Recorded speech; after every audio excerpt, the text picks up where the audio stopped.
Good afternoon, Victor. Hi, good afternoon. Uh, how's everyone? Good afternoon. Hi, Victor. We can hardly hear you. Can you hear me? Yes. Fantastic. Yeah. Can you hear me? Oh, yeah, I can hear you. I can hear you. You're looking very prosperous.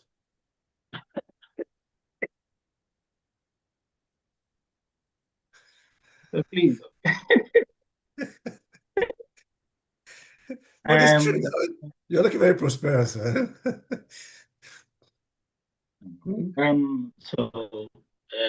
this is serious business. This is for lawyers. So just try, no matter the hard times, so just try. I know, I know, I know. They said, Where are you joining in from? um, okay, not in Nigeria at the You're moment. free to. Yes, I know. I saw your number now. You see, that was a UK number, I believe. Yes, yes. If you're around It's the corner, actually we in the can we States. can we can go for coffee after this. Hmm? All right, sir. I will definitely. I'll get in touch after that. Okay, okay, no worries, no worries, no worries. Otherwise, how are you though?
Victor, I think it's 4 o'clock.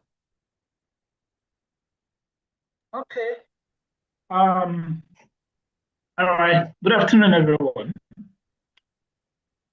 My name is Victor Mwakase, and I'm your moderator for today. Today is the third day of the 4-day uh, training on employment law being organized by the Practical Training Academy. Um, our plan today, the facilitator is here and is ready. Our facilitator for the day is Mr. Ose Opeku. He's a partner in the firm of Law Crest LLP. Ose is a graduate of University of Nigeria in Nsukka, and he has the employment law practice of this outstanding commercial and corporate law firm in Nigeria. We are pleased to be here today, and we wouldn't take so much time because this is the third session. In terms of getting around how this training will be most utilizable and most practical for all members present and for all our learned colleagues, seniors, and related professionals. It's important that we learn some lessons from what we have done previously. And yeah, with regards to that, I think we are poised to just have our training smooth sailing all through. Our intention is to stick to the 2-hour plan and learn everything we can and get the best out of this session. I'm pleased to introduce Mr. Se, and I think we can start. Thank you very much. Thank you, Victor, and thank you to the team of the Practical Training Academy for all you do in terms of growing the body of knowledge and getting people to be more acquainted with various areas of law. It is said that life is full of learning, that we keep learning, no matter how much years you spend at the bar. There's always something new to learn. I hope everyone can hear me, firstly. Victor, if you can indicate by raising your hand that you can hear me clearly, let me be sure that everyone can hear me clearly. So I'm not speaking to myself. Right. Okay. Please let's know you can hear me, so say please. Just indicate. Okay, I can see the sign. Yes, that's fine. Oh, fantastic. So let me just share. I have a couple of slides I would like to share with everyone today. So let's go. Right. Right. Okay. But before we delve into the, I mean, it's an interesting topic. When I was asked to talk on this, two very interesting areas morphed into one, but somewhat the three of them are somewhat interrelated. So, HR compliance for HR practitioners and lawyers, um, conducting an employee due diligence, which is oftentimes neglected when you're carrying out a merger and acquisition or prospective acquisition. And then the very interesting topic of outsourcing, which has given many HR managers and directors gray hairs over the years. We'll try and dive deep into these three topics and find a way to merge them together as we go along. We've allocated a lot of time for questions because I presume there'll be a lot of questions, being that these are very topical issues and areas that we will need to dive into. So before we start, just to understand the concept of employment rights, and no other person captured it better than Eleanor Roosevelt, the wife of the former president of the United States. And she said, "Where, after all, do universal human rights begin? In small places close to home, the factory, farm, or office where he works. Unless these rights have meaning there, they have little meanings anywhere. So for Eleanor Roosevelt, I mean, it captures the essence. For you to talk about human rights, you must talk about the employment rights at work. And interestingly, Eleanor Roosevelt was pushed for and was the focal point for the adoption of the Universal Declaration of Human Rights by United Nations. And she was part of the committee that strove for the implementation of those rights. So I mean, she was in a good place to give us some few tips on employment rights. So HR compliance and employment law is a huge area. And to be fair, 80% of employment law litigation issues or matters have arisen as a result of failure in compliance. It's a big issue with employers. And I think as lawyers who advise multinationals and different clients, it's important that we also understand this. So perhaps we can become proactive with our clients and let them know touch points and pain points where they need to look into in terms of compliance. So, I mean, nobody captures it better than Warren Buffett. I'm sure we all know Warren Buffett, one of the most better known investment bankers in the world. And it says risk comes from not knowing what you're doing. And compliance is about looking at what you're doing and knowing what you're doing.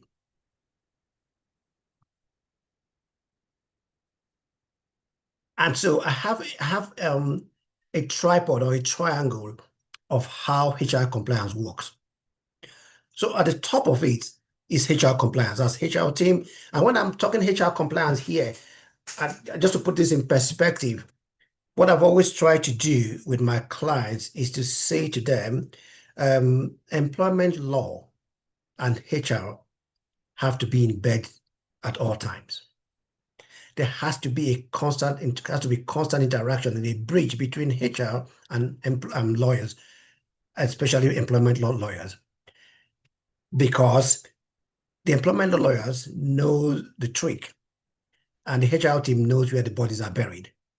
And so they both need to work together to ensure that compliance issues are dealt with and proactively so you don't pay penalties. So on the top of it is HR compliance team, which will include lawyers.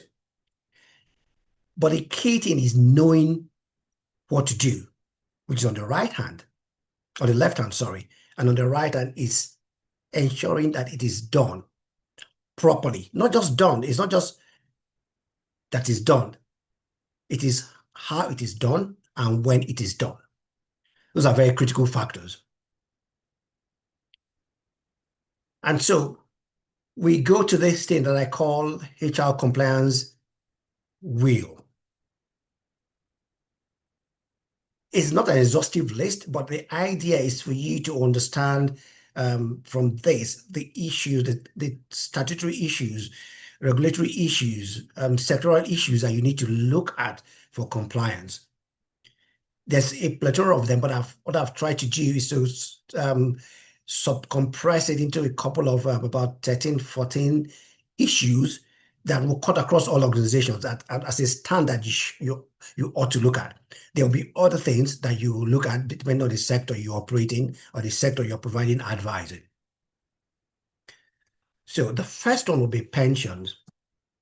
I mean, we all know that under the Pension Reform Act, employers contribute 10% and employees contribute 8%.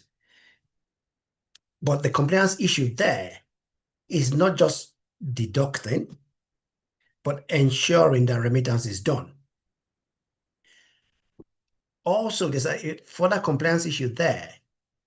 If the employer chooses to cover the cost of deduction for the employee, it then means that the employer has to contribute a minimum of 20%. Whereas if it's a contributory scheme between both worker and employee, it's 10% by the employer and 8% by the employee. The organizations where the employer say, you know what, I don't want to deduct this from the employee. I will cover the cost. In that instance, in that case, the employer then has to do a minimum of 20%. That's the compliance issue. HR needs to be checking that they're actually doing 20% and not 18%. And where is the employer and employee, HR needs to confirm and be sure that they are doing 10, 18, and that what is deducted is actually remitted. Now, another issue that comes from the Pension Reform Act is the fact that the employer has to take out a group life insurance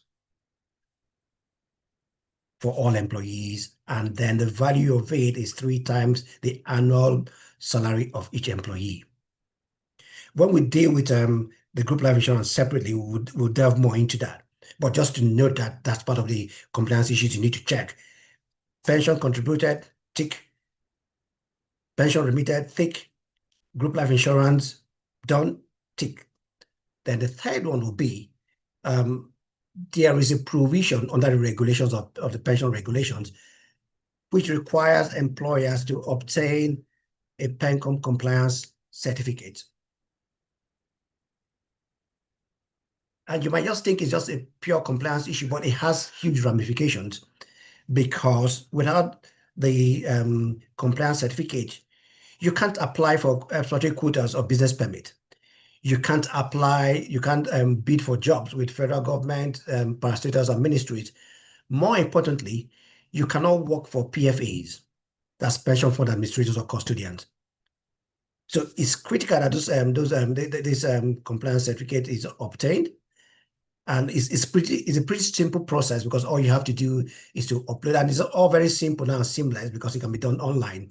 All you need to do is to front load all the contributions stamped and by the banks and all that you've done over the past couple of years, for the past 3 years, and then you get a compliance certificate. Of course, like they will say, there are 2 things that are constant in life: debt and taxes. And in some countries, you pay burial taxes. So even when you are dead, you still pay taxes. So another compliance issue there is taxes are actually deducted and remitted to the LRS in the States, and for those who work in Abuja, to the FRS. And that tick done by HR, has it been done? When was it done? This has to be remitted before the 15th of the new month. Otherwise, penalties will kick in. So tick, that's done. Now, National Health Insurance Act and health management organizations. So because Nigeria has now signed up to the social chapter of the ILO, and part of the decent work agenda is to provide social security and safety net for all workers, and actually all citizens. Nigeria has enacted the law, which is the National Health Insurance Act, which means that every individual in Nigeria must take out a health insurance act, an insurance policy, which is regulated by the National Health Insurance Regulatory Authority. Now, if you are working, your employer then has the obligation to take out a health insurance policy on your behalf.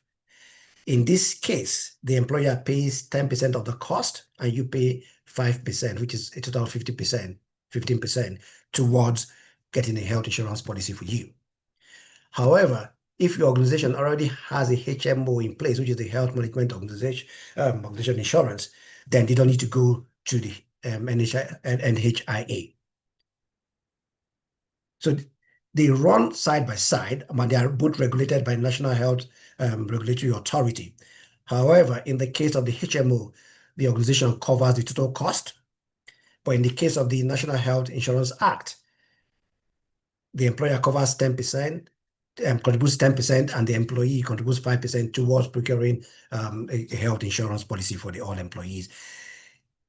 HR needs to make sure that this is done. And with the NHIA, there is no requirement for number of employees.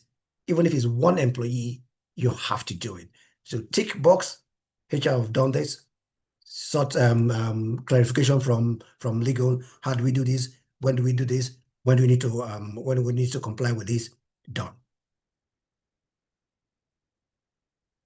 Now, another very important compliance issue, I mean, everyone is important, but I'm just trying to, is the Employee Compensation Act and the Industrial Training Fund, with the acronym here, ECA and ITF. So prior to 2010, we had a framework for work accident compensation, which was based on it was a fault basis. So it was called the Workmen Compensation Act, and it was managed by private insurance companies. So if you were injured in the course of work, you would then have to make a claim. An insurance company will assess the claim to see if there was contributing negligence, and if there was contributing negligence, it would reduce the amount of compensation you got. And then the compensation was a one-off bulk payment, and it's calculated based on what you've lost, whether a limb or a finger or a toe or an eye. That was why it was computed on the schedule of the Workmen's Compensation Act. But also, like I mentioned, because Nigeria then became a party to the Decent Work Agenda of the United Nations, of the International Labour Organization, there was part of the Decent Work Agenda is to create social inclusion policy and a safety net for all workers and all Nigerians. So this act was also one of the outcomes of that Decent Work Agenda. Now, with the Employee Compensation Act, the government set up a body called the National Social Insurance Trust Fund to manage the funds to be generated for the running of this new institution. What then happens is that each employer will contribute 1% of his annual payroll to the fund. And in the event of an accident in the world of work, not just in the workplace, but any other place that the employer agrees is part of work, then the fund would they work based on 2 R's: rehabilitation and reintegration. So in this case, they will rehabilitate the employee, pay you some money while you're not able to work, and then find a way to rehabilitate you, reintegrate into the workspace. So this whole ICE is based on rehabilitation and reintegration, while the workmen compensation was based on compensation. So there was a shift in paradigm to say, hold on, even if someone is injured or is disabled from injury, they can still work. Let's retrain them, rehabilitate them, and put them back into the world of work. And so HR needs to be sure that at every month or every year, the organization has paid is 1% contribution towards the fund. In the event that the employer is not contributing, if there's an accident, the employer will carry the burden and step into the shoes of the NSITF. One thing that is clear with this law also is that it's a no-fault legislation, regardless of whether the employee was negligent or not. Once you're caused in the course of work, then the NICF will step in. More importantly as well, under this law, the employee has the right of election. The employee can choose to claim under the NSITF or to take out a suit in the tort of negligence. So there's an election. You can choose to go this way or you can choose to go the other way. But what the HR needs to do is to ensure that the 1% is contributed, and once there's an accident, to make a report to the board that this has happened and that has happened. Now, the ITF is the Industrial Training Fund, as the name implies, is to ensure that organizations are investing in these people so that they train their people. And as an impetus for this to happen, employers are meant to contribute 1% of their annual payroll, again, to a fund called the ITF. What then happens with this is, and there are 2 levels of compliance from HR here: ensure that the 1% is paid, and then before your employees go on training, the training documentation is sent to ITF for approval. If they approve the training, you get back a certain percentage of the amount of money you've contributed to cover the cost of that training. So the compliance issue here is very important that not only do you pay the 1%, but before the training happens, the HR has a duty to inform and send the curriculum and the documentation related to the training and number of people to be trained and the cost to the ITF, and then they get a certain percentage of what has been contributed back to cover the training. This is to ensure that training is ongoing and that the workforce is well equipped to deal with the day-to-day running of the organization. Compliance issues around maternity rights. And this is a minefield where a lot of compliance mishaps tend to happen. To give a bit of background to this, let's just look at the Labour Act. The Labour Act creates two distinct jurisdictional issues or frameworks, sorry, not issues, but frameworks in terms of definition. So under Section 91, the Labour Act defines a worker to exclude those exercising executive, administrative, or technical functions. So typically, it would apply to your, what you call blue-collar workers, at the junior staff, the laborers, the factory hands, the clerical staff, drivers, and all that, right? And so majority of these sections in the Labour Act would say where a worker, if a worker. And so those sections, once the word worker is used, applies only to those in that cadre of blue collar workers. However, there are certain sections where the Act says where any person or any person. So when the terminology any person is used, then it has universal application. So it applies to everybody. And one of the sections where any person is used is Section 54 of the Labour Act, and that deals with maternity right. So the trap here is that the maternity right is broken into two. Now, there's the right to maternity leave and the right to maternity pay.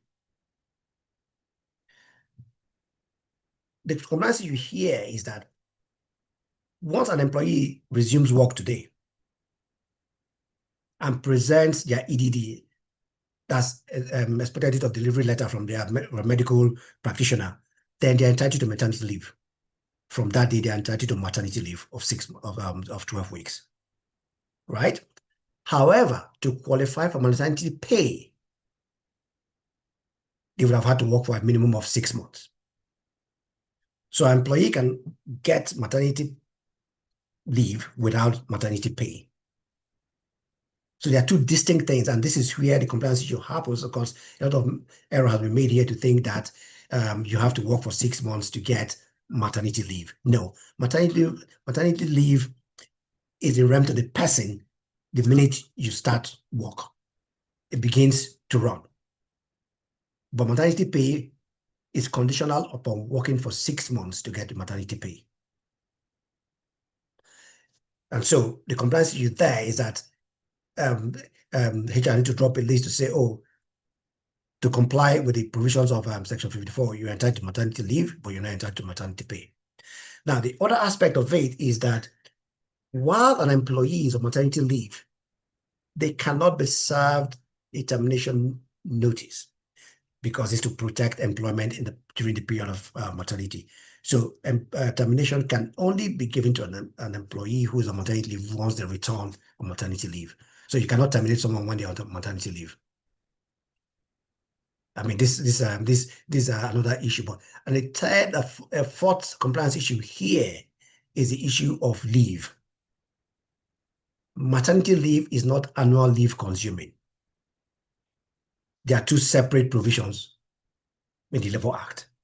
And if the intention was that one would consume the other, it would have been expressly stated. But maternity leave only applies to women who give birth or adopt children. Maternity annual leave applies to everyone because it's based on qualification. You have to work for a certain number of months or years to get annual leave. But maternity leave begins to run the minute you start to work. So you can actually go maternity on the same day. So the provision, and that's another compliance issue that HR needs to be careful about.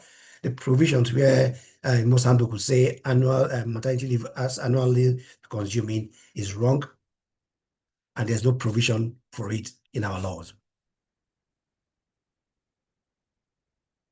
Data protection is a big, big one.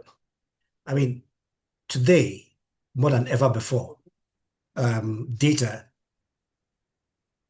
is the key. Like they say, data is the new oil. Quite apart from doctors, no, or maybe perhaps banks, not even banks, quite apart from hospitals, no other institution collects more personal data than the HR team. So compliance in this issue needs to be sure that there's a DPO. You need to be sure that you have a data protection policy and privacy policy. More importantly, the policy must state the length of retention of particular data collected. And a practical example is this. Where an employee fills a personal information form and puts the name of someone as a next of kin. And next of kin is not for inheritance purposes because next of kin has no basis in inheritance law. Next of kin is just someone to contact in the case of emergency. So you have the person's name, address, and telephone number and email address, possibly. Those are personal data that identify the person. When that employee leaves the organization and goes to another organization, there's no basis for the old employer to still keep the details of next of kin. So that's just a practical example of length of time that data can be kept, and HR must ensure that there's a policy around this, and to ensure that these policies are complied with, and to also ensure in collaboration with the HR, with the legal team and the DPO, that data protection audits carried out, and then the compliance filings with the DPCO, with the Data Protection Commission, is done as and when due. Disciplinaries. A bit of context to this. In practice and from experience over the years, this is one area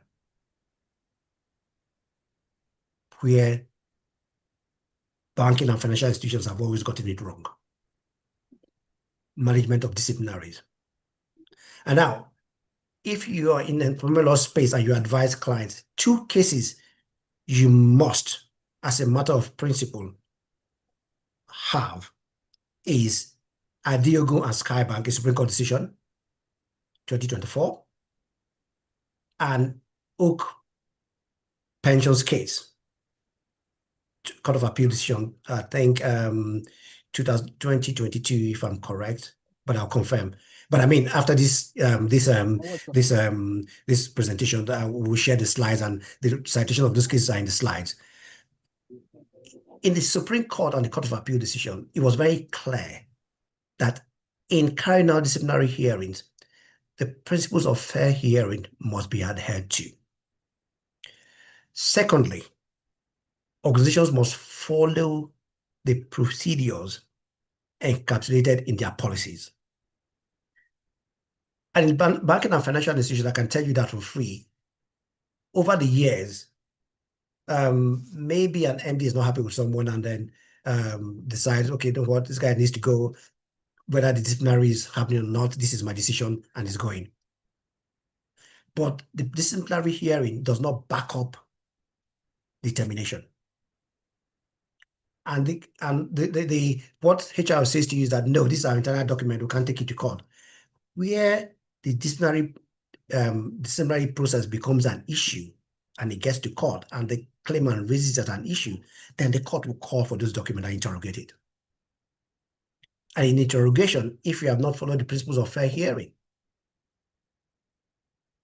you've not followed your own laid down procedures, you have suspended someone without pay, where your policy says you cannot suspend without pay. You've terminated someone for an offense where your policy says you can only give 2 weeks suspension, then the court will interrogate it and truncate that.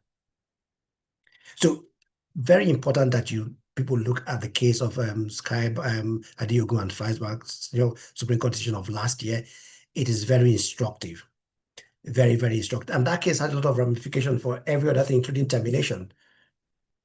So I think I would, like I said, I would share that, and then we need to probably, if you can, as a proactive advisor, you can do a short note for your client to say, this is how to manage redundancy, this is how to, sorry, this is how to manage disciplinary, fair hearing, follow your process and procedures.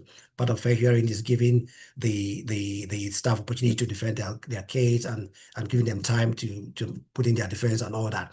The principles of fair hearing, we're all lawyers. I mean, that's one of the most basic first things we are taught in first year in university, the principles of fair hearing.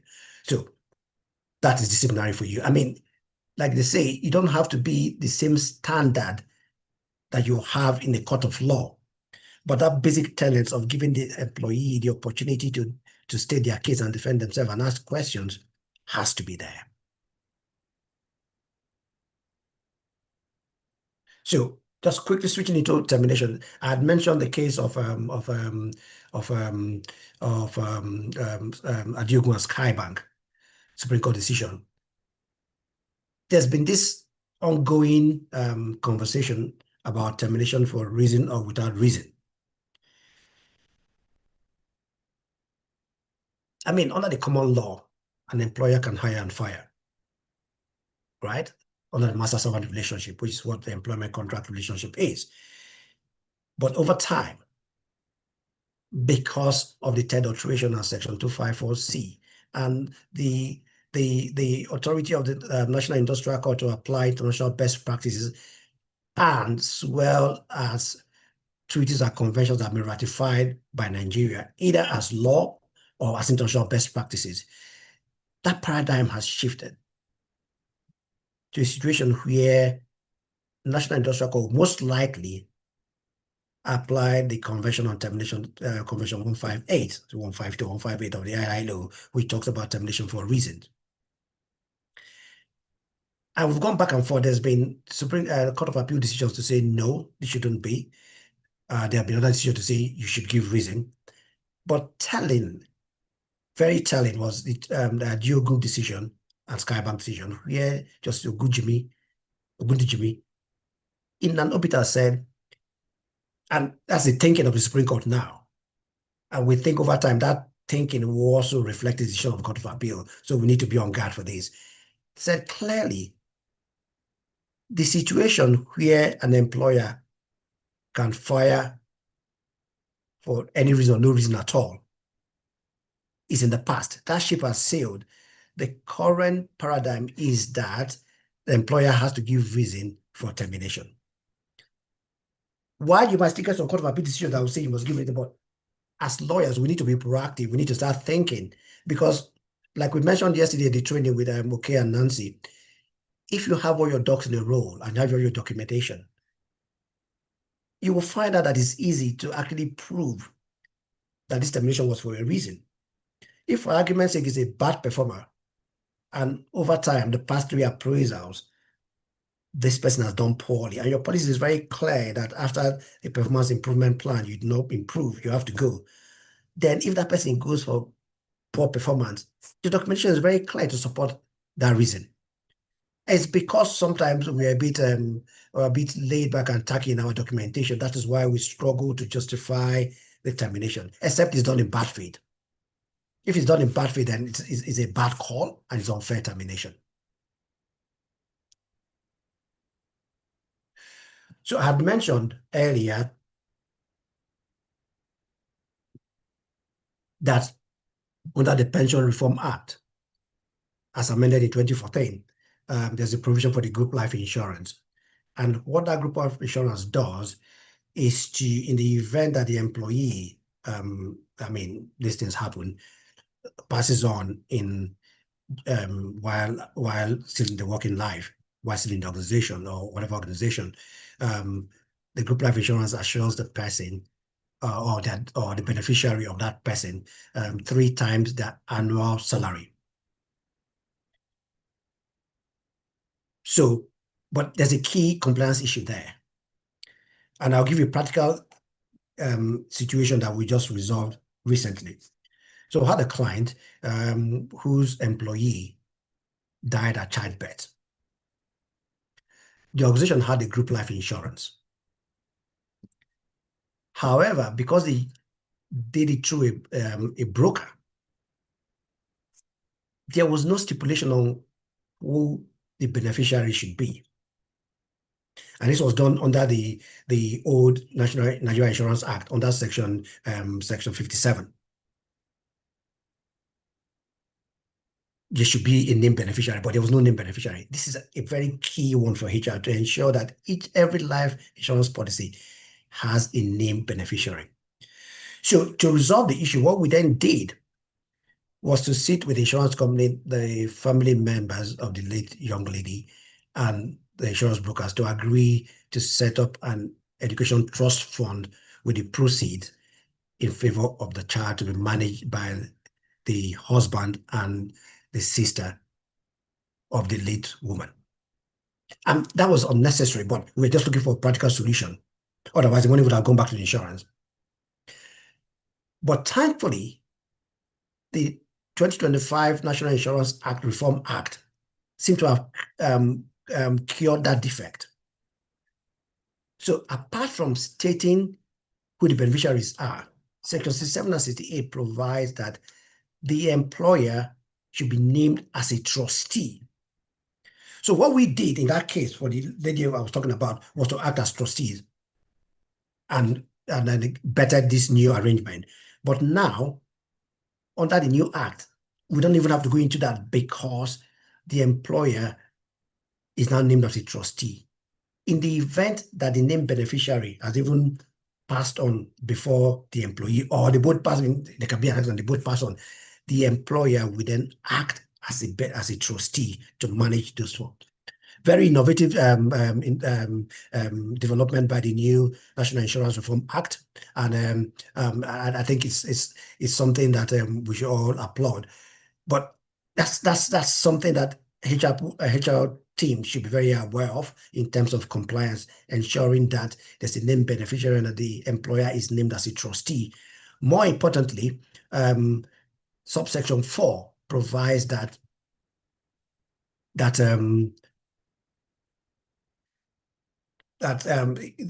beneficiary should have their name, their address, their email address, all the details identifying the named beneficiary and the total benefit that will be paid out, the salary grade of the employee, their level, their last salary, and this should be updated every year or at any time because once there's a salary increment, then the sum assured increases because it's indexed against the annual wages.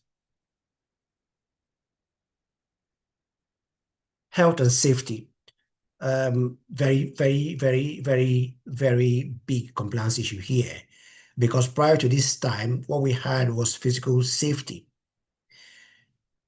But with the dawn of the new provisions, Nigeria ratified the health and safety framework by the ILO in 2023. Articles of ratification was submitted alongside Convention 190 on the 27th of November 2023, and by provisions of the ILO, those conventions become applicable 12 months after the deposit of the articles of ratification. So those conventions became applicable in Nigeria's law in November of 2024. By the provisions of both of these two conventions, the issue of health and safety is no longer just physical. There's what is called the psychological safety of employees. That's creating an atmosphere or an environment that is not toxic, that employees are not bullied, harassed, and that they can express themselves. Part of what compliance issues around here is that the HR team has to carry out training and retraining and training for everybody to understand what their rights and obligations are under these provisions, and to create a reporting mechanism either a whistleblowing mechanism, and to also create support, which is things like employee assistance program, where employee can actually call in confidentially to say, hold on, I'm going through mental stress.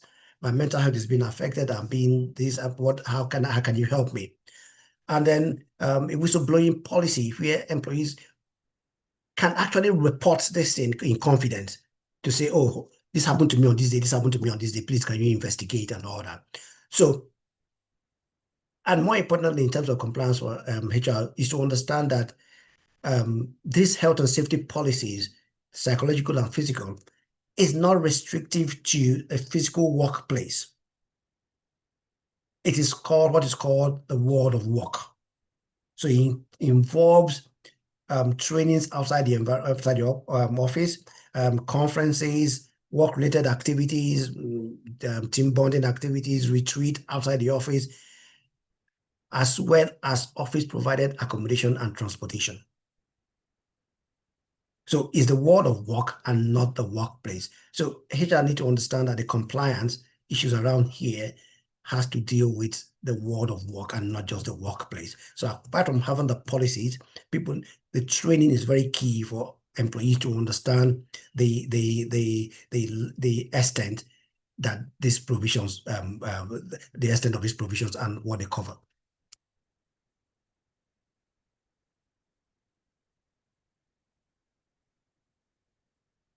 I mean, if you are in this particular sector, like the banking and financial service, financial services sector, which include banks, microcredit schemes, insurance companies, registrars, and all that, there's the BOFIA Act, the Banking and Financial Institutions Act. Section 47 creates an obligation, a compliance obligation for organizations that where a bank or financial institution dismisses or terminates an employee for dishonesty, fraud, or anything related to fraud or dishonesty, then the details of that employee must be sent to the bankers committee secretariat within 7 days. And then it's entered into a list which the CBN keeps. The idea is that such people with fraudulent and dishonest issues are not able to work in the banking and financial sector, because again, the banking and financial sector is based on trust and honesty. So the CBN as a regulator do not want these people to be recycled in the sector, and so that's a huge compliance issue. So as soon as HR knows that someone's employment has been terminated on this grounds, then they have to quickly inform the bankers bankers committee secretariat or any other body designated to take notice of that action. And then it's what is generally called in the field as the blacklist. So if you're put on the CBN blacklist, chances are you will never get a job in the financial service sector in Nigeria, except you're exonerated anyway. So again, this leads us to other sectors, specific compliance issues. So if you were in the food and beverage sector, there's some specific compliance issues in terms of defining your core roles, and I think we'll deal more with this when we get to the outsourcing part of things. In the banking sector, CBN must approve your outsourcing agreements and arrangements, same as the telecommunication sector. NCC must approve that. In the oil and gas sector, for you to terminate an employee, a Nigerian employee, you must get the consent of the Minister of Petroleum or DPR to say, or NUPRC to say, I need to terminate the employment of a Nigerian employee, a Nigerian worker, and except the person is resigning or taking voluntary retirement, or the person dies. But if you're terminating, dismissing, and all that, you must get redundancy, you must get the approval of the NUPRC. Also, another compliance issue is that as an oil and gas company in Nigeria, to apply for expatriate quota or business expatriate quota, you must get the approval of the Minister of the NUPRC. So In a nutshell, these are key statutory compliance issues, which could be dependent on sector as well. And it doesn't cover everything, but I just wanted to be sure that we're able to signpost some specific thing that will help you in advising client. And like I always say, there's karma as well, a compliance issue around karma for employees like directors and all that, because they hold a special position as both employees of the company and board directors of the company. And again, if we think about it, First Bank and longer that decision. So there are compliance issues around there as well. But I mean, just because we can take this particular compliance issue course for a day, but I have an hour plus to deal with this and other course. So it kind of summarizes the areas that you need to look out for. But as you dive deeper into compliance for employment related issues, you will find that there are more things to deal with. Now, employee due diligence. So really, in simple terms, like I stated here, employee due diligence is a strategic tool for investigating and ascertaining workforce risk, usually before a major acquisition or for compliance purposes. Now you begin to see where there's a link between HR compliance, employee compliance, and due diligence. Now, due diligence can be broken into two: internal and external. And with the internal, it could just be an internal due diligence on yourself. You just doing it as a company. Say, okay, fine. Where have we complied with? What are the compliance issues? What do we need to do? What have we done? What haven't we done?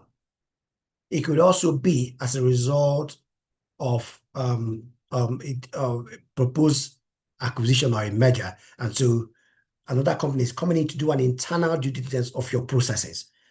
On the one hand, you are doing an internal due diligence of your own processes. In the other hand, an external company is coming to do an internal due diligence of your processes. So, review of internal internal due diligence. So, when an outsider comes in to do an internal due diligence, and this is one thing, this is one area I've always advised potential clients, is the bedrock of internal due diligence is the contract of employment. Because what it does is to show you the obligations and covenants between the employee and the employer. Also rights and obligations. So very importantly, when you look at an employment contract at that stage, what you're looking at is what are restricted covenants? What are the bonus commitments? Right? What are the IP rights? What are the confidentiality and non-disclosure clauses in the contract of employment? What are the non-compete clauses? This will help you to make informed decision and assist your client to make informed decision as to how to handle employee issues.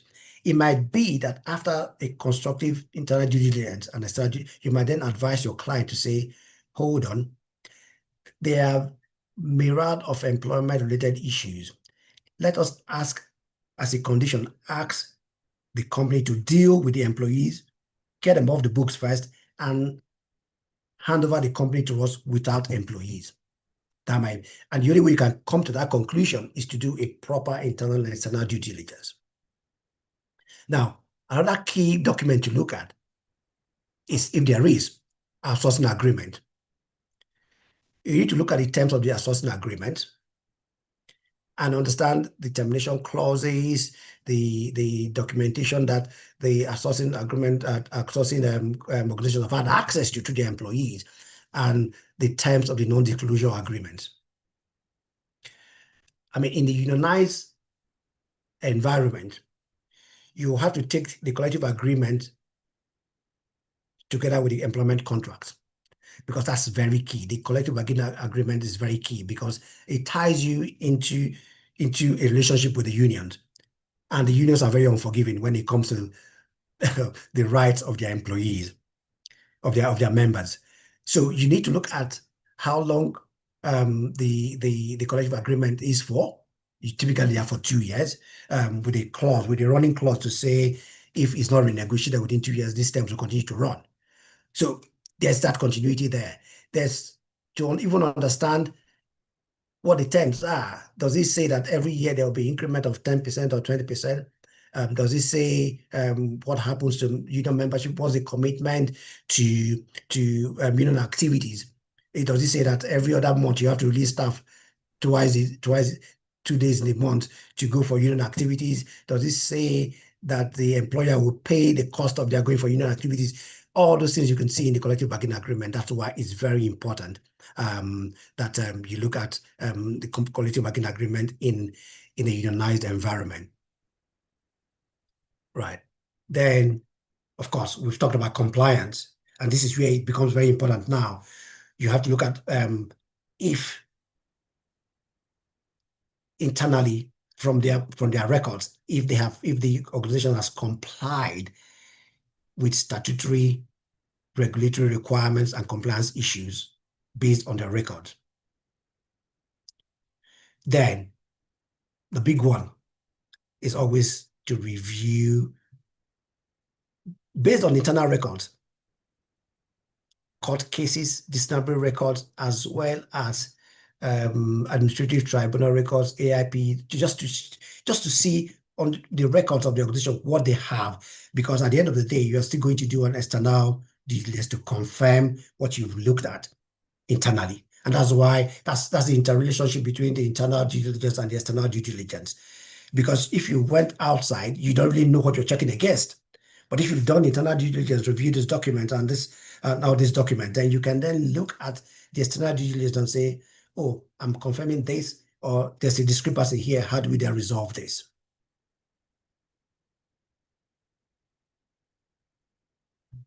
So the other aspect of internal due diligence is you as an organization.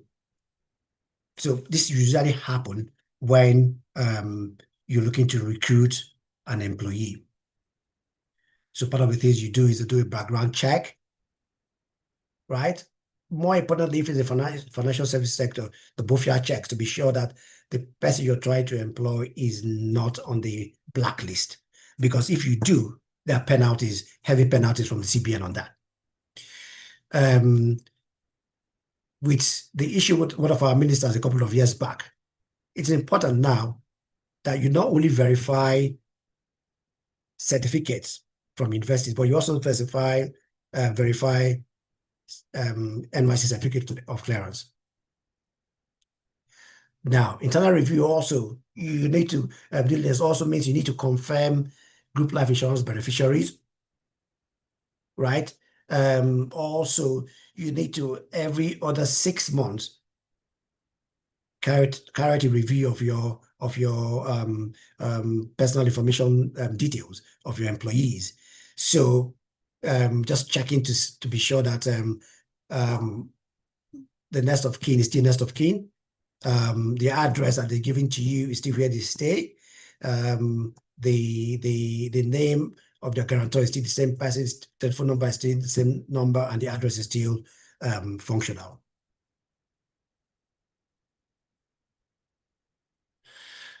Now, external due diligence. So, like I mentioned earlier, this is where you now cross-match or cross-reference what you have obtained from the internal due diligence. So for PENCOM compliance, if a simple desktop search on the PENCOM website will bring up a list of all organizations that have been issued with PENCOM certificate license in each year. So you can even do that without even writing to PENCOM. Now, that's on the one hand. So if you check and they have a PENCOM compliance license, it means you don't need to do anything else.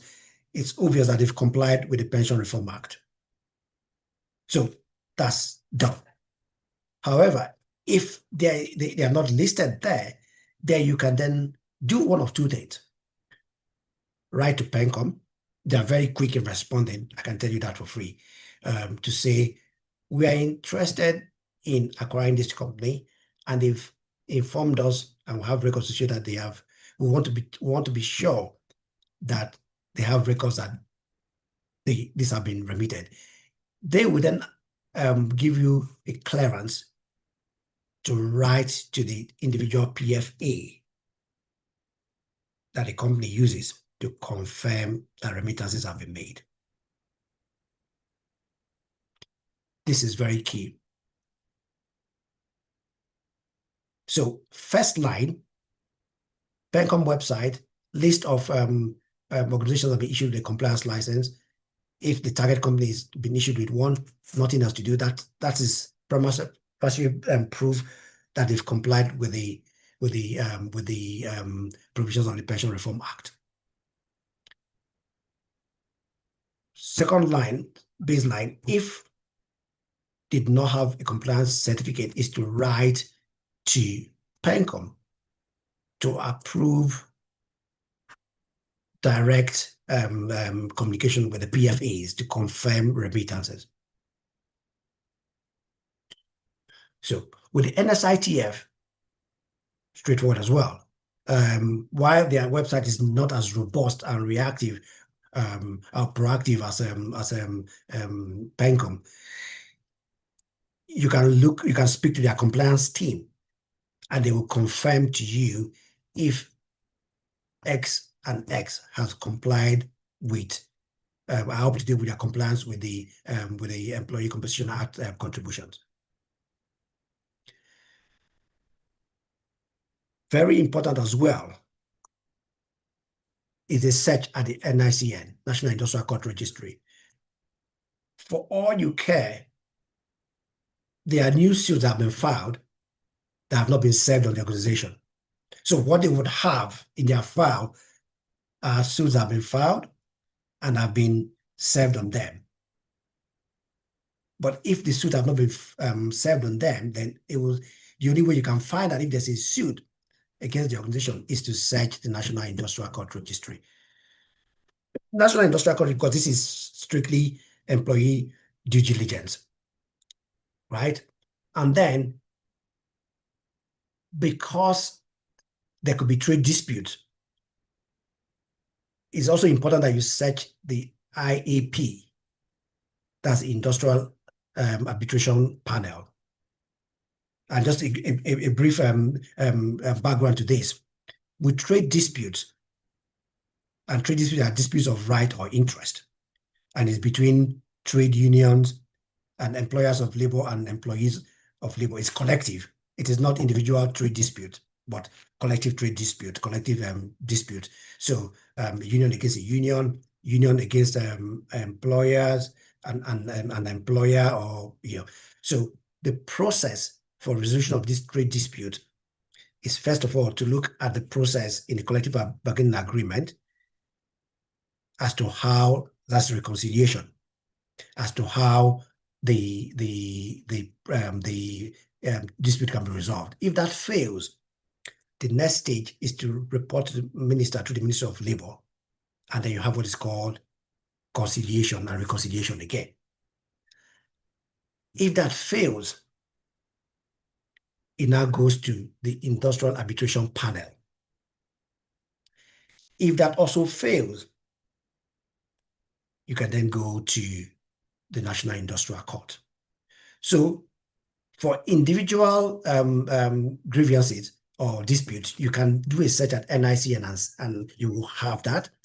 But for trade disputes, which is still going through the process of conciliation, arbitration, reconciliation, conciliation, and arbitration, you have to go to the Ministry of Labor if it's still at the conciliation level, or go to the Industrial Appeal panel if it's at the level of Industrial Panel Appeal. So that's the AIP set, and it's very key that you understand the difference between the collective trade dispute and the individual dispute, where to find and search for one and where to find the other. So I mean, sectoral due diligence. If it's have to do with sectors, you need to check that the other policies, like getting ministerial consent and all that, have been done. Um, with the taxes, you can actually write to the LRS to find out um, if taxes have been deducted and paid, or if there's anything owing on taxes. FRS, not for employees generally, but because in Abuja, payee is paid to the FRS, right? Okay, so another external due diligence you can do is at Ministry of Interior. I must say that their portal is one of the most impressive portals. You can actually check the validity and the authenticity of um, of um, of um, expatriate quota approvals. It's very important to do that because the penalties for fake approvals is between 2 to 10 million. And so that's a huge penalty to pay. So it's important to for you to look at the expert if they have to confirm the validity or authenticity of those through the Ministry of Interior portal. And so those are the issues around due diligence. It's not an exhaustive list. Like I said earlier, it's an indicative list to assist you in the right, point you towards the right direction and what to do and how to go about doing this. Now, the big elephant in the room, outsourcing and legal framework for outsourcing. The Chartered Institute of Procurement and Supply Chain defines outsourcing. And the reason why I chose to use the CIPS because, I mean, outsourcing is service. And the procurement of outsourcing sits with the procurement and supply chain team. So they understand the process of procurement through bidding, request for proposal, assessment, and all that, and selection. So outsourcing is taking an operation, process, or function that the procurement function has previously undertaken itself and using a supplier to deliver this instead. So they are looking at it from their point of view. So whereas what they used to do before, they have now gotten someone else to do it in their stead. That's basically what outsourcing is. And so there's been argument back and forth on the legal framework for outsourcing because it is not expressly defined under our Act. But with the advent of the third alteration and Section 2456 of the 99 Constitution, there's a structure to stand on. But again, if you look at the definition of employer under Section 91 of the Labor Act, it says anyone who employs for their own use and for the benefit of another person. So when you employ for the benefit of another person, it could either be two things: you're a recruitment agency or you're outsourcing.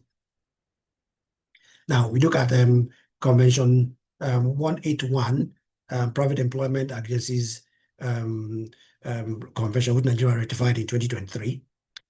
Section 23 and 24, which provides for recruiter's license. Then the various guidelines.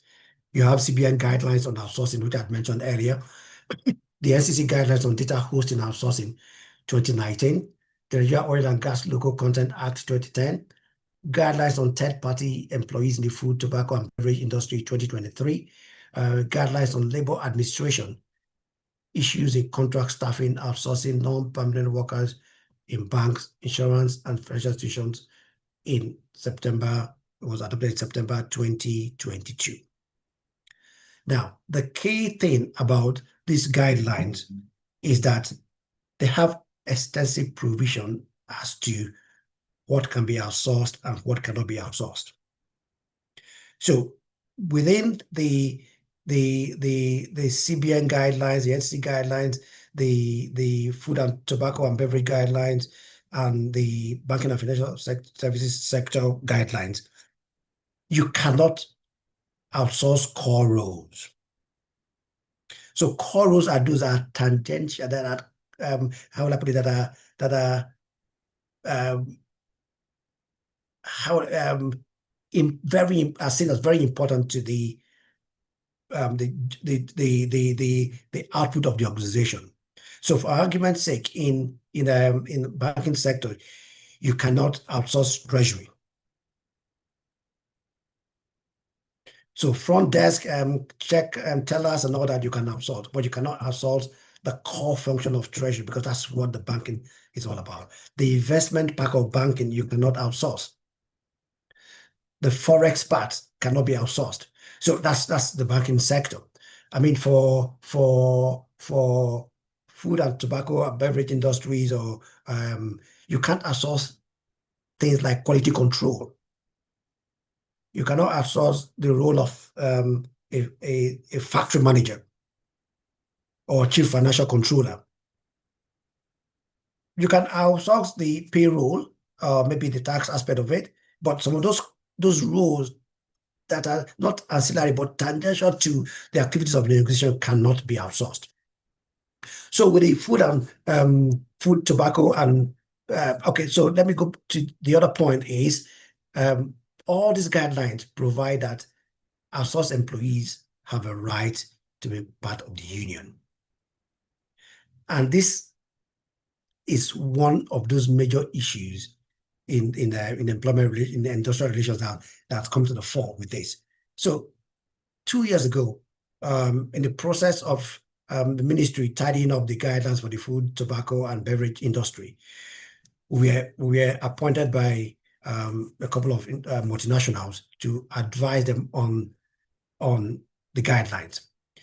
One of the things that stood out was the fact that the guideline was proposing that outsourced employees, let's say for argument's sake, Pepsi, outsourced employees in Pepsi could join the Food and Beverage Union in Pepsi. And it was going to go through, but we said no. So they've received opinion to say, oh, everybody has a right to join union and all that. But we said clearly, the right to join union, firstly, is based on trade. The second part of that trade is that you can only be domiciled in a union in your organization. So if the guideline is saying that the outsourced employees are not employees of the end user,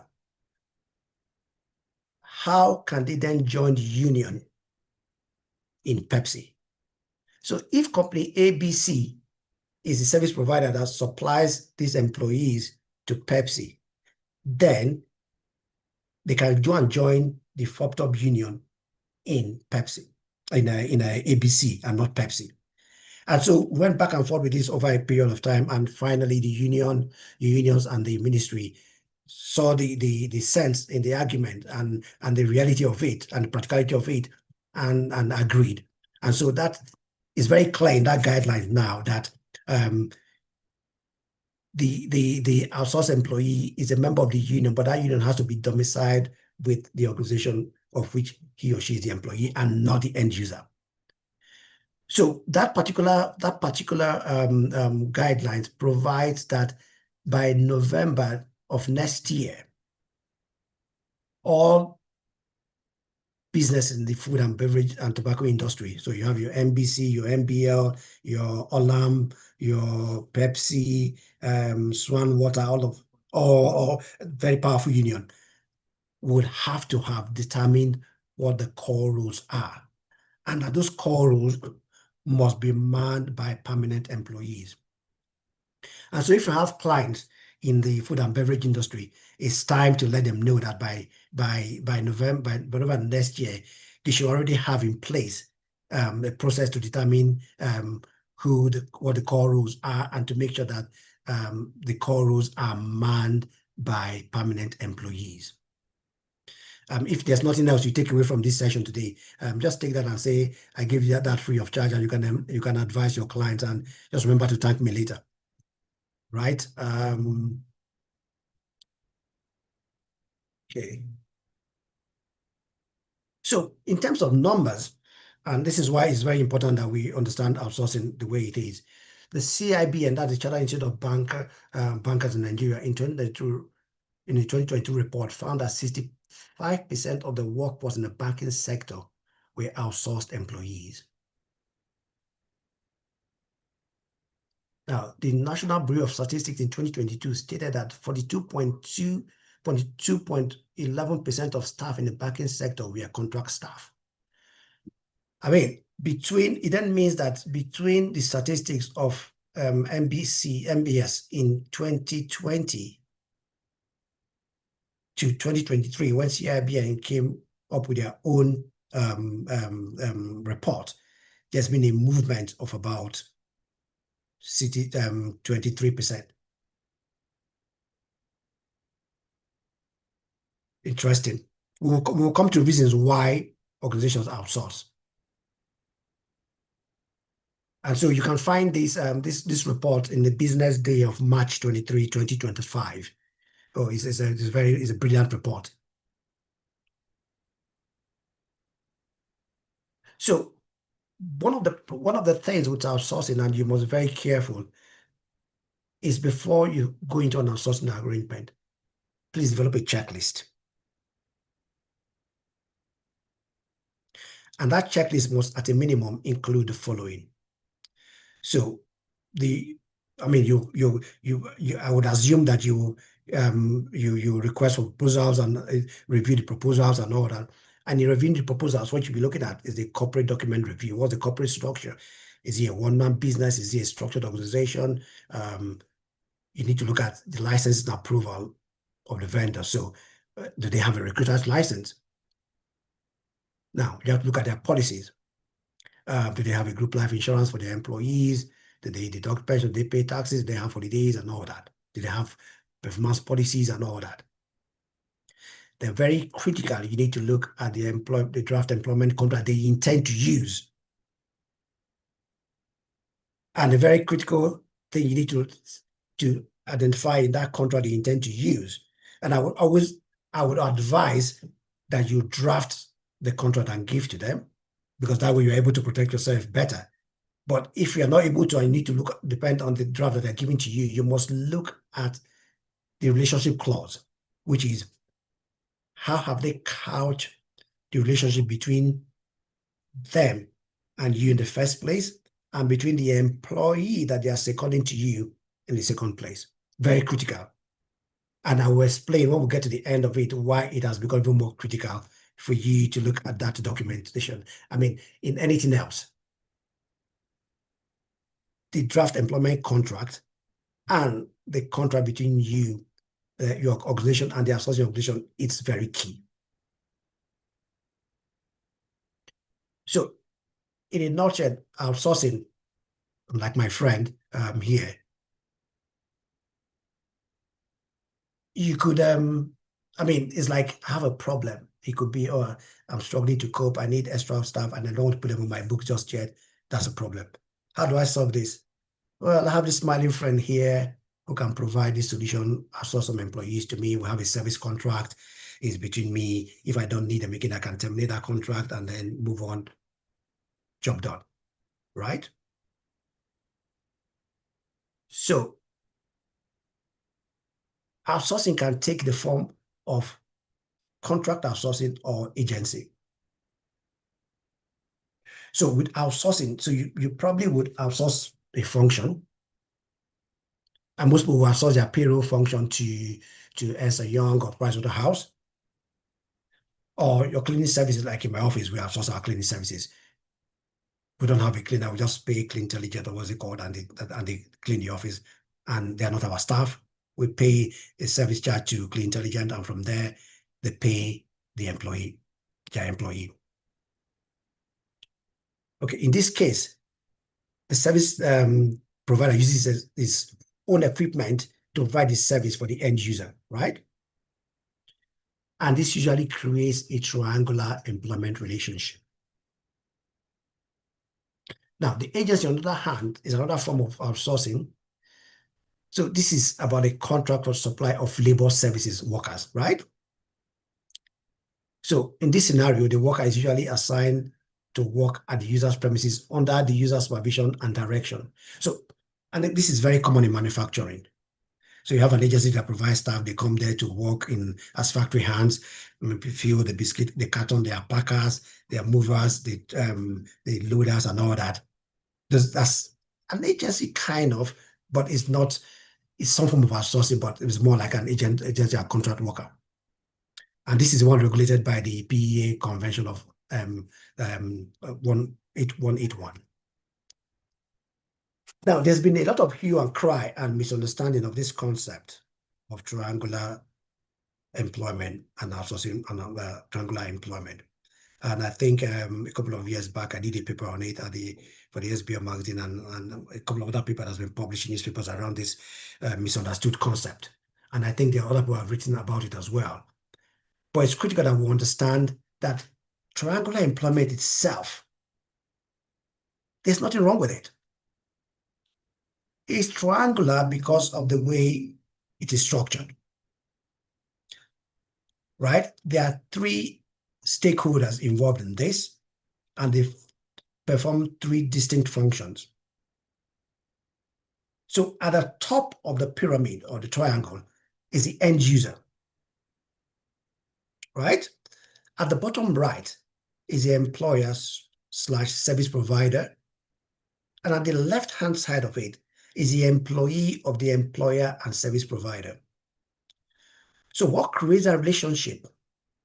There is a contract of agreement between the end user and the employers/service provider to provide payroll services or front desk services or admin services, right? The employer now deploys the employee to provide the service output to the end user. This, in a simple form, is a triangular employment which results from outsourcing. And there's nothing wrong with it. It's not illegal, absolutely illegal, and if managed properly, works excellently well. So first of all, you need to disabuse your mind. There's nothing wrong with triangular employment. It's an outcome, necessary outcome of the outsourcing arrangement. So the question is, why do organizations outsource? One structural reason why organizations outsource is strategy. I want to concentrate on my core functions, and let me not bother myself with ancillary aspects. I want to come into my office, deal with my HR team, my finance team, and my lawyers. I don't want to be also, I'm not demeaning the work that the cleaners do. They perform an excellent job, because if people come to the office and it's dirty, that's a no-no. So they perform a very important task. But I have no clue. It's not my forte. So why don't I have someone, right? Considering that it's nothing to do with law, doesn't typically affect my clients, except those that visit my office. But most of them will not. We will have Zoom meetings and team meetings and Google Meet and all that. If that is the case, why don't I get people whose job is to train cleaners, manage them, let them do it, and I pay them a service charge. So let me concentrate on my core role, on my core function. And even in some cases, again, strategy, you have what is called contract manufacturing. I produce, a clear example is Emzor. Emzor produces medicines in Nigeria, but 50% of what they produce is through contract manufacturing through a company based in Agbara. They have their quality assurance team there and all that, but the structure is not owned by them. And so it could be a function of strategy. It could be a function of deciding to focus on your core role and leave the other ancillary roles to be functioned by someone else who is more adept at doing it. Now, another reason for outsourcing is the fact that there are some entities whose business is seasonal. So again, I go to the biscuit factories because I used to consult for one of them, and I still do for a couple of them, the firm actually. So you will find out that closer to term time, where students are going back to school and those going back to body house and those going to this student, the demand for biscuits will surge, right? So there'll be need to have more factory house come in to pick up the biscuit, pack and load. But when there are holidays, the demand drops. So you don't need that same number of employees. So if you put all of them on your book, how do you then manage them at that point when demand goes down? So what then tends to happen at that point, the contract staff are not needed.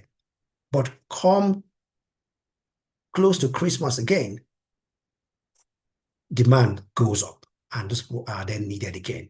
So that demand and supply and then the seasonal thing affects organizations in such a way that they might need to outsource some of these functions, and then through contracting, so that it's based on when I need it and not on a daily basis.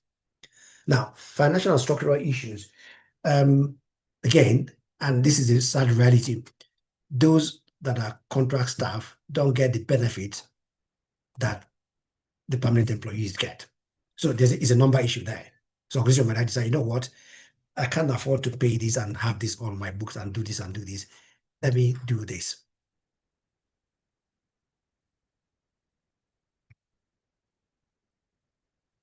So we've discussed outsourcing, and to understand that is a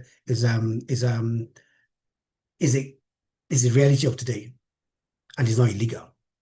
But outsourcing also comes with its risks. And there's one major risk, but the other risk, two major risks there, or one major risk, and then the other risk as a result of that first major risk. And the first major risk is that a triangular employment could morph into a co-employment or a direct employment relationship. And I will explain how that happens. Another risk is that if it then morphs into co-employment or direct employment relationship, the employer will have to pay like for like benefits to the outsourced employees. And this could lead to reputational damage. And then there's the cost of even defending, if you ever get caught, the cost of defending, the cost of getting me to come and defend you, and then the man hours you would have lost.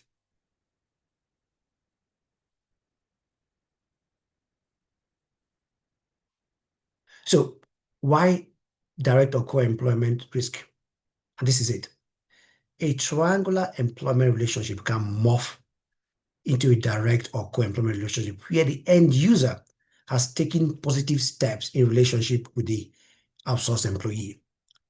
And so a triangular employment does not automatically become a co-employment or direct employment relationship. For that to happen, the end user must have taken some positive steps in the management of the outsourced employees, which may lead the court, based on the principle of primacy of facts, to say, hold on, the way you've managed this person is not outsourced, this is your staff. Then pay them like you pay your staff, pay them all the benefits that you pay to your staff. That's the whole story around direct or co-employment relationship. So first thing, on the face of it, the triangular employment it's not a problem. It's a standalone concept, and is agreed and it's allowed by the law. However, based on positive actions taken by the end user, that simple and innocuous triangular relationship can morph into a direct or co-employment relationship. Now, what are those positive actions?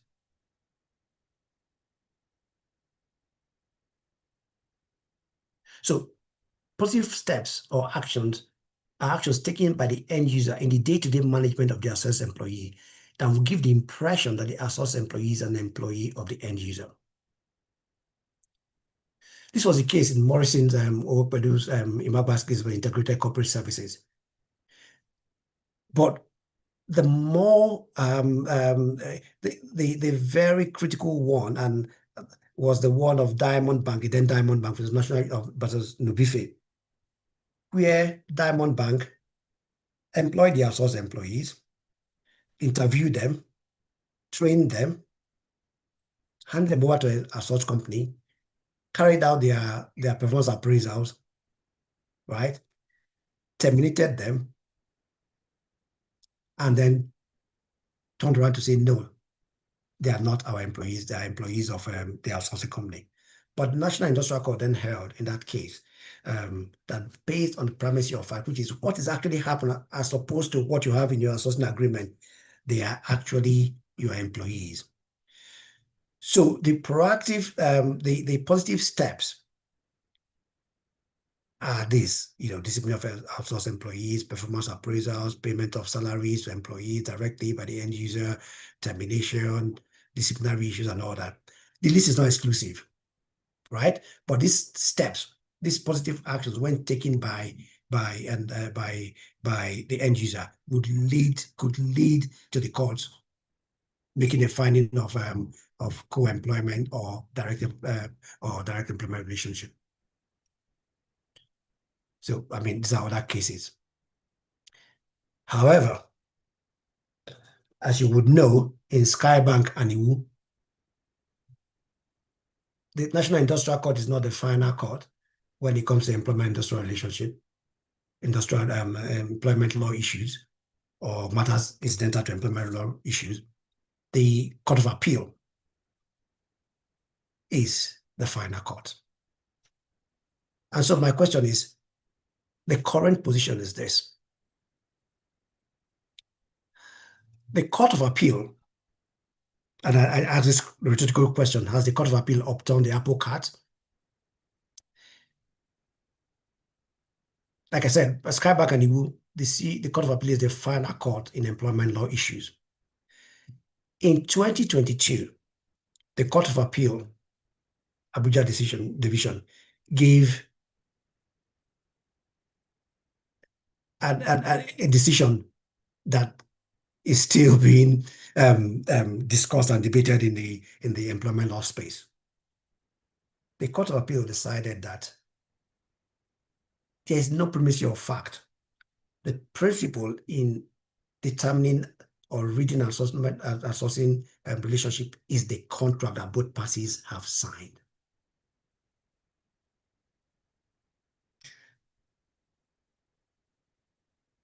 That is the position of the law as of today. I know we've talked about co-employment relationship and direct relationship, but the position of the Court of Appeal is that the contract for employment, the contract between, because the contractual relationship, so what you need to look into is the contract and not other extraneous factors. I mean, I do not fully agree with that position, because I do not think that the Court of Appeal looked at the 2003 report of the ILO on disguised relationships, disguised employment relationship, which is meant to shield an employer from some legal obligations, and is disguised in such a way, whereas the person is actually the employer, but it's disguised in such a way to mean that person is not an employer. So that report of 2003 of the United Nations, I'm not sure if the Court of Appeal have added their mind to it, but again, the beauty of it is that another division of the National Industrial of the Court of Appeal can come to a different conclusion. So, having said that this is the position of the law, the prudent thing to do, and we're all lawyers here, and the idea for us, and that's how we practice, is to prevent an issue and not to chase after fires. If we can prevent an issue from happening, that's what we do. So, like I said, I mean, using what we use, the decision in total energy seems to have done, in fact, reset in the outsourcing space. Now, the privity of contract principle has been restored by the Court of Appeal. However, I sound a note of warning, and I need us to be prudent in providing advice to our clients. My take is this: the above notwithstanding, it is prudent for end users to put in place mechanism to de-risk the outsourcing arrangement. We know that this is the position of the Court of Appeal. We also know that another division can take a different view, right? So instead of putting yourself in that position, why don't you, from the onset, de-risk, because it's possible, de-risk the outsourcing arrangement? So strategies for de-risking outsourcing agreement. It's an outsourcing agreement. It has to be based on the arm's length principle.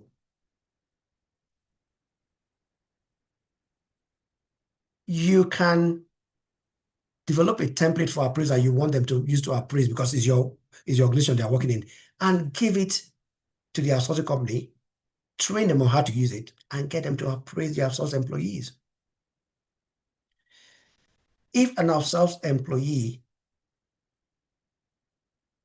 carries out an infraction, refer him back to his organization to go through disciplinary. What you should be looking at is a service level agreement, and not the service contract, but the service level agreement between you and between company A, the end user, and company B, the provider. They provide X amount, the X amount based on the appraisal meet this. Did they do this? Are they doing this? That's what you should be looking at. But to become granular to the extent of then appraising, disciplining, and terminating the employment of outsourced employees, I think is a risk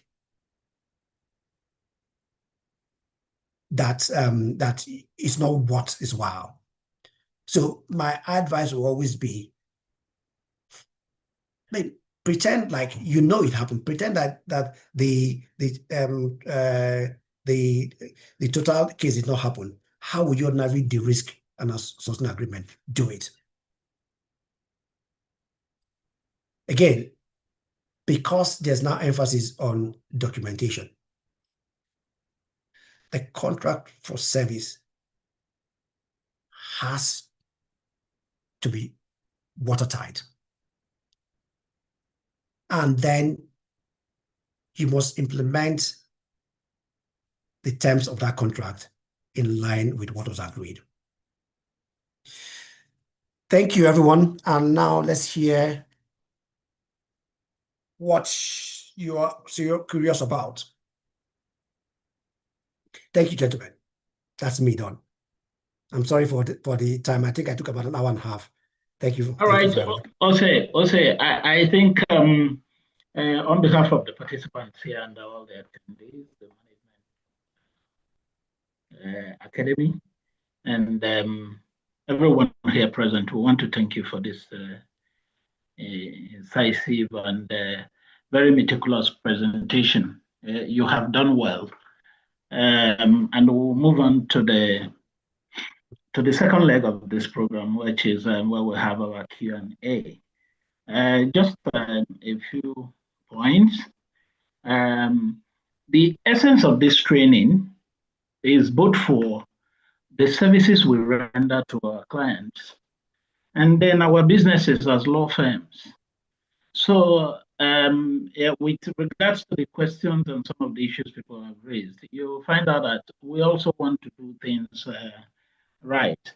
Lawyers should and they ought to know what these rights are, as you have sufficiently provided even within this limited time. You've covered a whole lot: HR, outsourcing, and HR compliance.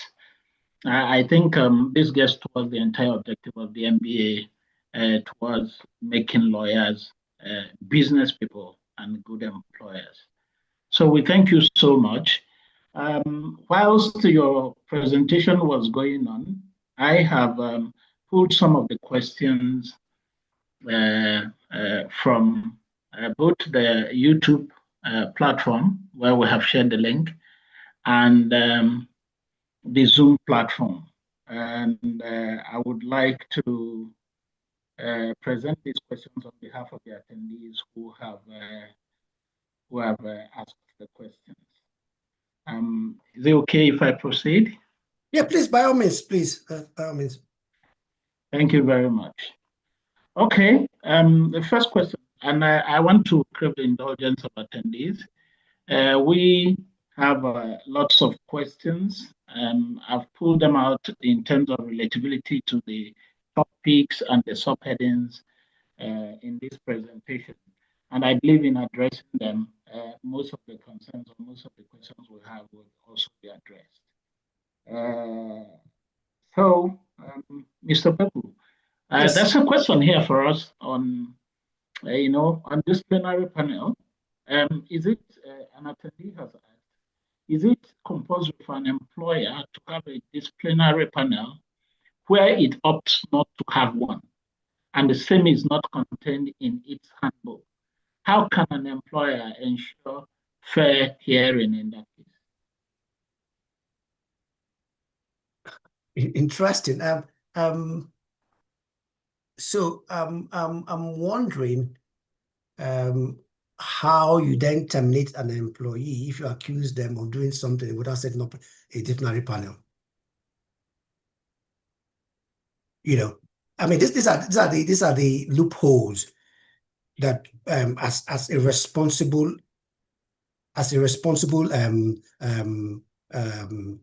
employer would expect at the minimum, right? You have a disciplinary policy. You have, I mean, again, if you do not have a policy in place, the rules of natural justice is fair hearing. Even if, at the minimum, even if you don't have, which you should have, if you ask me, but even if you don't have the rules of natural justice is the minimum. I mean, you don't have to, we all know the rules of natural justice. That's fair hearing. I mean, listen to the person and hear what they have to say. Give an opportunity to listen to the person. And one of the things I find, and this is it. So this evening, you meet someone and say, oh, you're coming for a disciplinary tomorrow morning. What have I done? Why am I facing a disciplinary? You are not told, so you don't even know what to prepare for. Is that really truly fair hearing? So for my take on it, I mean, that's, to be fair, is I agree that there will be organizations. I mean, we keep preaching this, I will keep pushing the gospel to know when to make sure that everybody gets to the point where they have these policies in place. But in the event that they don't have, the rules of natural justice are there to follow. The rules of fairness are there to follow. That you not have a policy does not mean that you can just say to someone walking to the office who has worked with you, say, get out, I'm terminating you for no reason or no reason at all. So we must be guided where there are no policies. I think there should be. Where they are not, we must be guided by the rules of natural justice. Thank you. Yes, there's a comment on if an employee must be provided with a report of a disciplinary hearing and panel. I think it's related to the first question. Sorry, I didn't get that question again. Yeah, must an employee be provided with the report of a disciplinary hearing and panel?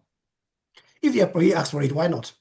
I mean, typically with an employee with a disciplinary process, at the end of the process, when it where the recommendations are made and the outcome and the documentation provided, the employee should actually sign. There's a portion for the employee to sign. So for the employee to sign, they must have access to the document to sign. You understand? So for a disciplinary record, the employee signed, the manager, the team that conducted the disciplinary hearing signs, and then at that point you already have access to what the document says and what the recommendations are. Yes. Yeah. Okay. Next question is about male partners of female partners who are on paternity leave. There are two comments, and I try to combine them. What's the right to maternity leave and maternity leave pay for male worker when the wife gives birth? I'm putting it the way these questions have been asked. We all know what. Sorry, I didn't get But that, please. that's okay. Okay, just your comments on paternity leave in Nigeria, sir. Okay, paternity leave. I mean, there is no statutory backing for paternity leave in Nigeria as we speak. It's purely contractual and best practice. I mean, it's also part of the decent work agenda of the ILO to say the child is a child of the family, and the idea is for the father to be able to support the wife when she gives, or the partner when she gives birth. So contractually, in my office, we have paternity leave for about a week or so, I think. Most organizations do have it now, but truly speaking, there is no statutory backing for it. Thank you for that very clear position. And now we understand our members provide services for government agencies, numerous government agencies. Our attendees and members are also serve as you know uh, work within the agencies and also provide services for the agencies. So there's a question from an attendee here who seeks clarification on what is the effect when government fails to contribute its own shares of pension to a member of its staff in the contributory pension scheme? Can the government be compelled to contribute?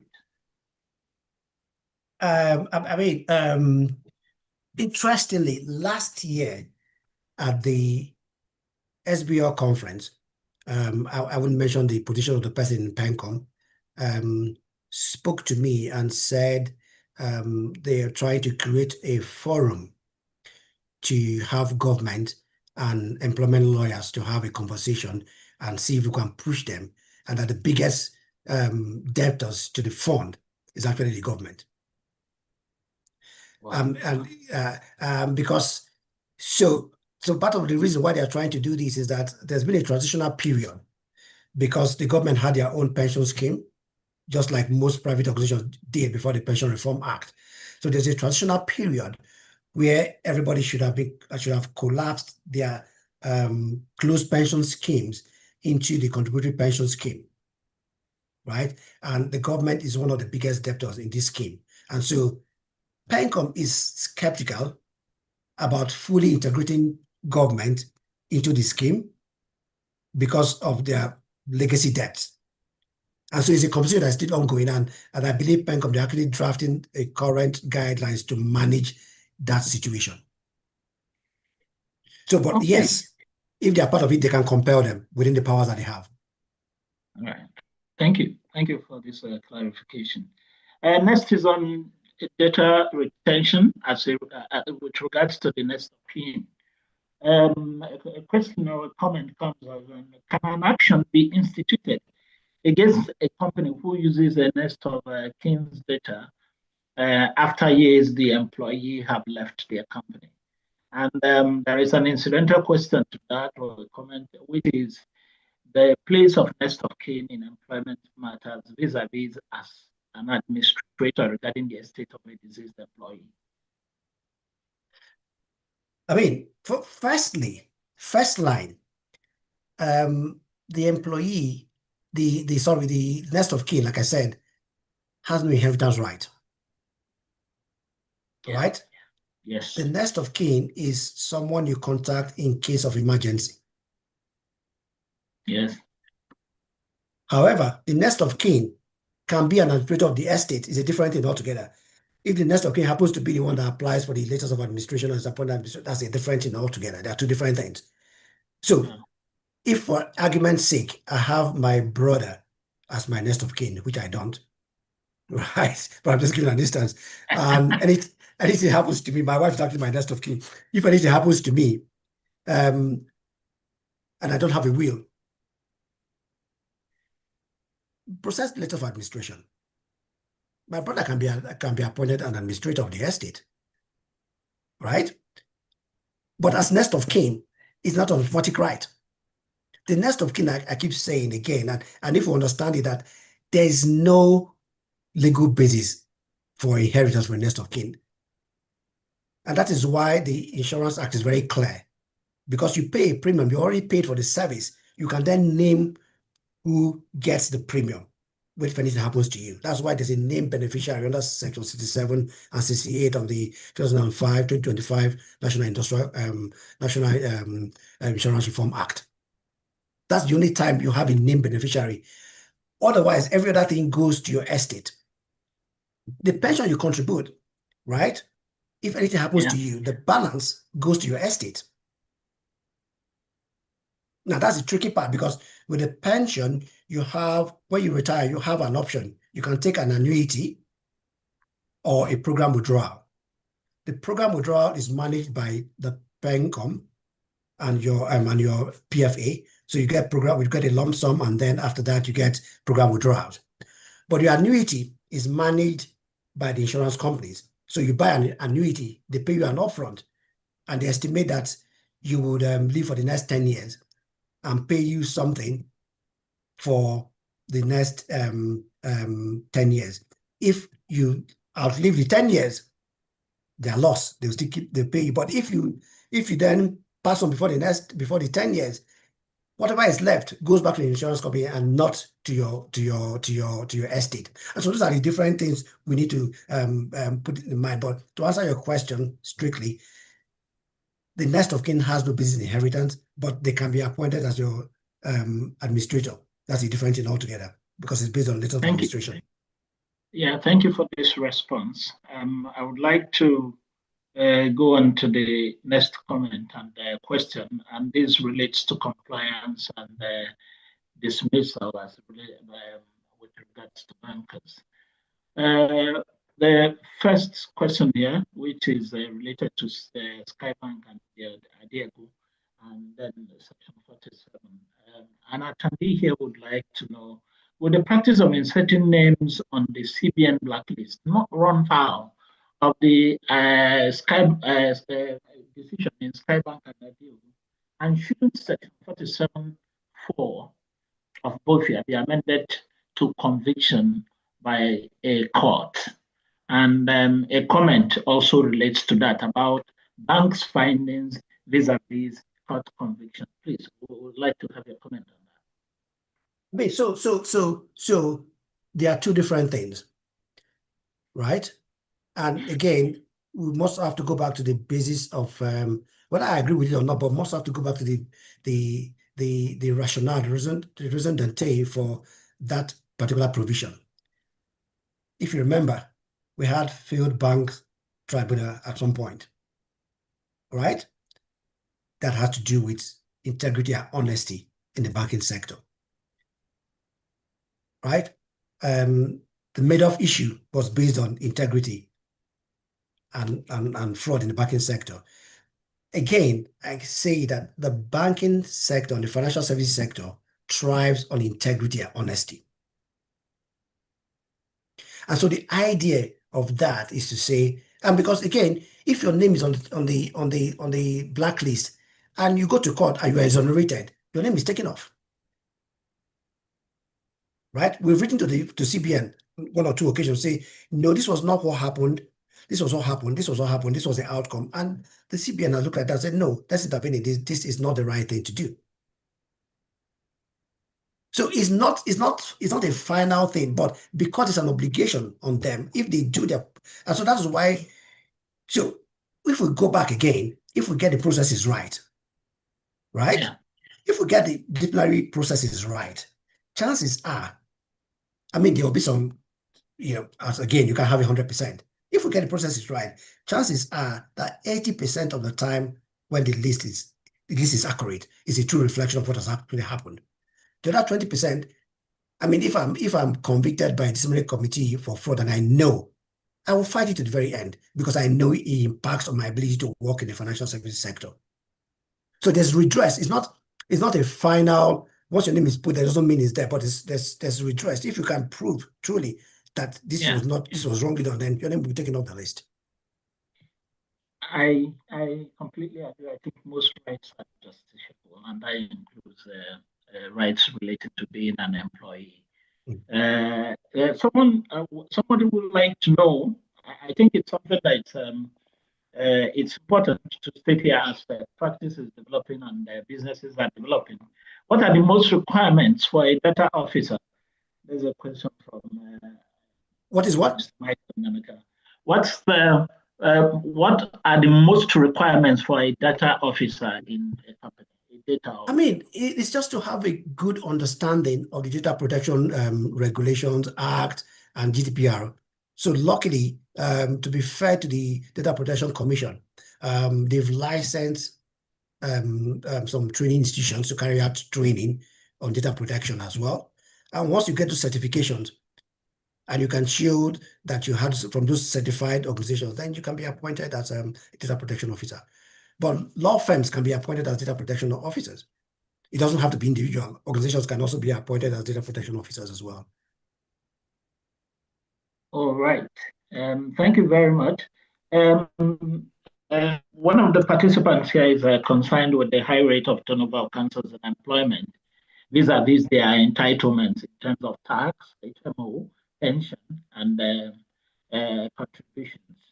So the person would like to know if where they can have an outright contract of service, not outsourcing or freelance, with lawyers without the related entitlements, rather than a contract of employment with entitlement. It's not. I hope we'll get the ideas behind this, but I'm interested in this because this has to do with lawyers who are in employment and should earn their rights. So it relates to the entitlement, tax, HMO, and then the high rate of turnover in these companies. Can you So, comment? so I mean, you keep breaking up. So if I get the question right, Yes, try to see if there can be situation where the lawyer is an independent contractor exactly, without rights to exactly, pension and all that and all that. exactly. I mean, it's Well, it's well, it's, it's purely contractual. You don't need a law to say that. If your policy, if your structure is such that how I want to run my firm is to only give independent contractor status to lawyers, nothing stops you from doing that. If you then yeah, decide that my structure to run is to have employees and I'll cover this. But again, even at that, some organizations run what is called total cost to company. But that creates a compliance issue. And say, okay, for HMO, this is how much is paid, this is how much, this is it, take, do whatever you want to do. But that creates a compliance issue on its own. all right. I don't like to suggest that model. But the key thing is contracting is I mean, there's freedom of contract. So Yeah. the employer can say to you, I want to employ you as independent contractor. You can then say, no, I don't want this. And then, I mean, that's it. So we don't need a law to then say lawyers should be employed as independent contractors. It's what you agree and the structure Yeah. you want to run. If you get biased, then why not? Thank you so much, Mr. Ose. With regards to compliance, just a concern. And in addressing this concern, I mean, lawyers will learn what it is all about. Is it possible that in creating compliance structures, let's say training, there is an intrusion into a family and private life of employees? We're talking about compliance and right to information by employees. Do these laws take into consideration the need to enhance a healthy family life for employees? That's the second leg, or it's a comment. But the point is, does compliance infringe on people's rights? Uh, I mean, it's an interesting one because these are statutory obligations, right? Um, it's the information you have already provided, right? And so the only way I can see it infringing on people's rights is say maybe privacy or data protection and all that. But that is why, as an organization, you must have your data protection policy in place. You must have all the safeguards, and you must understand what data to give, what personal data to present, and the data you present must be necessary. It must be as needed, not random data. And if you remember when I was talking, I mentioned the fact that when an employee leaves an organization, what's the need of keeping the nest of kin? I mean, if you Okay. keep it to that extent, that could be an infringement if you keep it for longer than necessary. But you must have a policy as to how long you can keep some of this data. All right, Mr. Ose. Thank you so much. Just before our target is to, have everything rounded up by 5 o'clock. We have 6 minutes, and I think with your expertise, a minute should be enough for you to deal with this last question. How should one address a situation in which an employer, this relates to yearly employment contracts, how should one address a situation in which an employer issues yearly employment letters to employees such that at the end of each year, the existing employment automatically terminates and new letters of employment are issued? Is this practice permissible under Nigerian labor law and international best practices? Again, they say the devil is in the detail, right? So you can have fixed-term contracts. You can have fixed-term employment contracts. You can have an ongoing employment. You can have a fixed-term contract to say, I mean, if I get some, and I know that this transaction I have will finish in a year or 2 years' time, I can have fixed-term contract. Nothing stops you from having a fixed-term contract. Where it becomes a problem, if you continue running it over in perpetuity, that is against international best practice. But to say today, I can say, oh, I have a fixed-term contract for 1 year, I renew it for another year, and perhaps a third year. After that, if you continue, then it's seen as a subterfuge and is against best practice at that point. But in the first instance, nothing stops anybody from having a fixed-term contract. It could be for 3 months, it could be for 9 months, it could be for 1 year, it could be for 2 years. So a fixed-term contract is not illegal. But what's against best practice is having that in perpetuity. So some of the guidelines in various sectors have a limit as to how long you can have a fixed-term contract, right? But then there's nothing wrong, there's nothing illegal about having a fixed-term. It is when that process is now abused that it then becomes against international best practice. Okay, thank you so much. Thank you, Mr. Ose. I think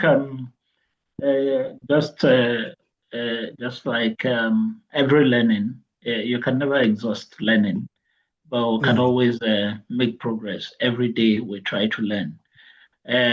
This program has been organized to help Nigerian lawyers to learn how to excel. And this particular subject matter touches on how we do our business and how we provide services to others. Law firms are emerging, law firms are growing.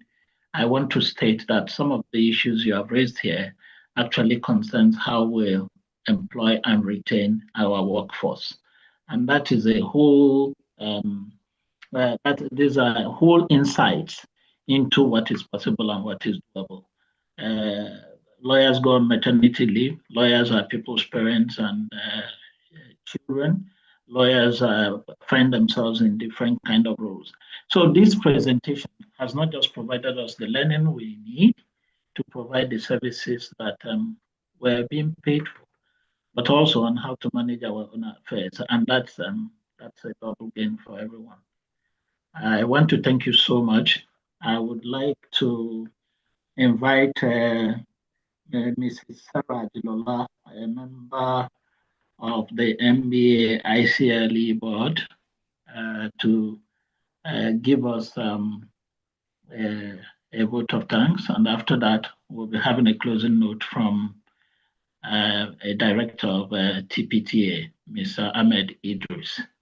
Madam Sarah, I hope you're still online.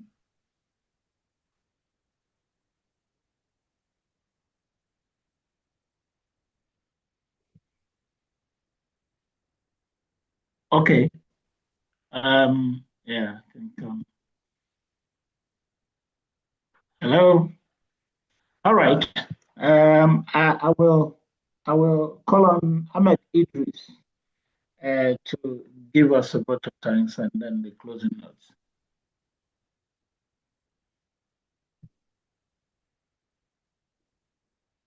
Okay. Now, Mr. Rojikwe Tobena, the convener, the chairman of TPATA, please can we have you give us a vote of thanks and then the closing notes, please.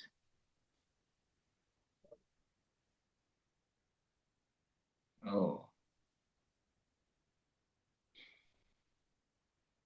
Okay. Now, my name is Victor Mwakase. Victor Mwakase. I'm a director of TPTA, former secretary of SPIDA, and then, of course, an MBA enthusiast. I want to thank Mr. Jose.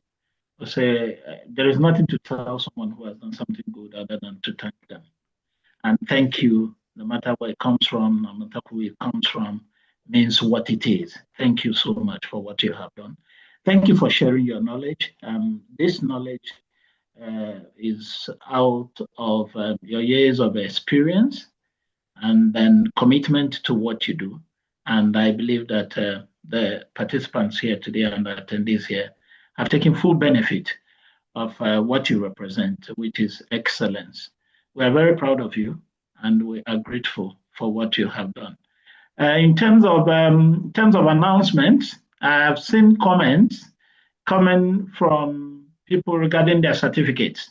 MBA ICLA board has their procedure for issuing certificates to participants, and that process will be followed.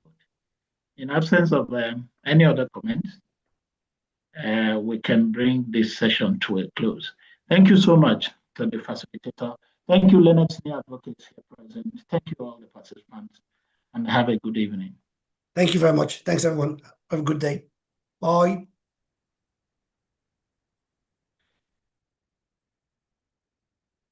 Hi, Jose. How are you?